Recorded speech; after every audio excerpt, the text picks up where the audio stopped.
why is the canon alone not enough to come up with a complete calendar? So, and Matt, feel free to jump in too, if you have thoughts as Yeah, I'm definitely. sharing. But so basically, if you look through the entire canonical scriptures, you can find dates. There's all kinds of dates mentioned. And of course, in Leviticus 23, it tells us what the Moedim are, the feast days. It tells us the dates for them, what days of each month. But that's really all you find calendar-wise in the entirety of the canon. There isn't anything else really. There's no person going out to sight a moon. There's no mention of us needing to sight a moon. There's nothing that tells us when a year starts, how long a year is, how long a month is. None of that. Yep. So you're left just trying to piece something together and come up with the best thing you can come up with. But there's really no calendar when in the book of Enoch, and it's backed up in a lot of ways really well in the book of Jubilees, it literally tells you the calendar. And I personally believe that the book of Enoch was considered scripture all the way up until well after the time of Messiah by the apostles as well. And there wasn't a calendar in canon, there isn't a calendar in the canon we have today because it's in Enoch. It wasn't needed in all the other books of Enoch, right? So I don't know if that covers. I'm hoping my answer is as good this time as it was the other day on the phone. But oh yeah, that was more detailed than on the phone, so that was good. Any thoughts, Matt? Yeah, no, I absolutely agree. I mean, I don't see any need to really why would they need to have it in another place if they've already got it documented? And I think the Jubilees, like you said, and Enoch both found in the Dead Sea Scrolls. Jude quotes Enoch directly.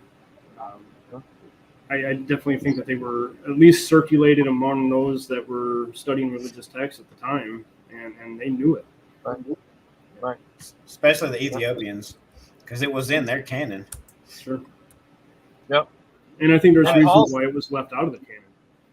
Oh, yeah. There's something to research, everybody, at home on your own time. There's a lot there. Yep. So here's a good follow-up question. Do you want to either one of y'all or both of y'all want to give a short, basic explanation of what the Zadok calendar is before we get into the detailed questions? This is just for anybody that might be watching the video later that's not in the live chat. Do you want to take a stab at it, or you want me to go for it, Matt? I know it's hard to give a super quick explanation. Sure. Best as you can. The Zadok calendar is basically it's found in the Dead Sea Scrolls. It takes a little bit to work through it, but it sets forth a pattern, and it's based upon the Mishmarot, or the circulation of the priestly courses, and that's really how you can sit down and delineate where you are in the calendar.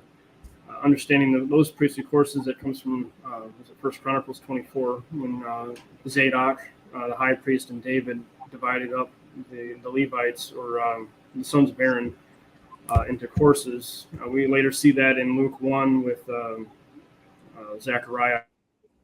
He was from the line of Abijah, so that they carried that forward, and so that's where the name Zadok comes from. It's just because it's tied to the priestly courses.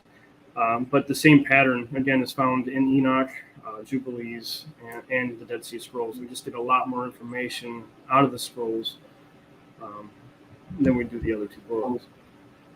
But it's mainly... Go ahead. I was just going to say, just the simplicity of it. I mean, it takes a little bit to, like Matt said, to get past your preconceptions of how everything works.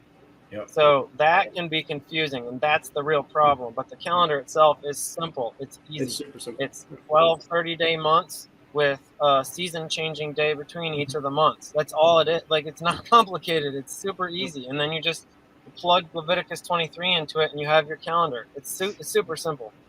Yep. And it's divisible by 7. It's divisible by 12. It Yep. it works out perfectly, to be honest with you. Amazing, easy Yeah. math. Yeah, I firmly believe our creator is a mathematician. I mean, you look at creation and fractals, and you see it in everything, and you see it in the calendar. His fingerprints are all over it. Where you get other calendars that just go all over the place, and there's really no peg anywhere that kind of nails it down. Where this here, it does. It nails it down, and then you know exactly where you are. As long as you got that starting point right, you know exactly where you are in the feast calendar. Yeah. And somebody in the chat made a comment that I agree. Christy said, I think it's uncomplicatedness that throws people off. It's like people want it to be complicated.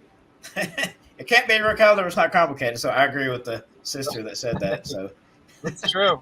It's yeah, true. it is, and it isn't. I mean, I got a history as a mechanical engineer, so I'm very numbers based in my head. And you look at it on the surface, the calendar is incredibly simple. But when you dive into Enoch and the movements of the sun and the moon, and how everything times perfectly, it's like a giant watch. But it's just the way the movements work and they align is, to me, it's incredibly complicated thing to put in place and to have it be so precise. Yeah, that's why understanding Abba's creation is so important, especially when you're trying to figure out how to do his calendar and his feast days that go along with the calendar too. So, what's up, Truth Seekers? Thanks for watching the video. Do me a favor and hit that like button. Push this message out to more people and feed the algorithm here on YouTube. And hit that subscribe button. Hit the notification bell to be notified when I upload future videos, and so we can stay connected in the future. Thanks, and have an amazing rest of your day. Be blessed.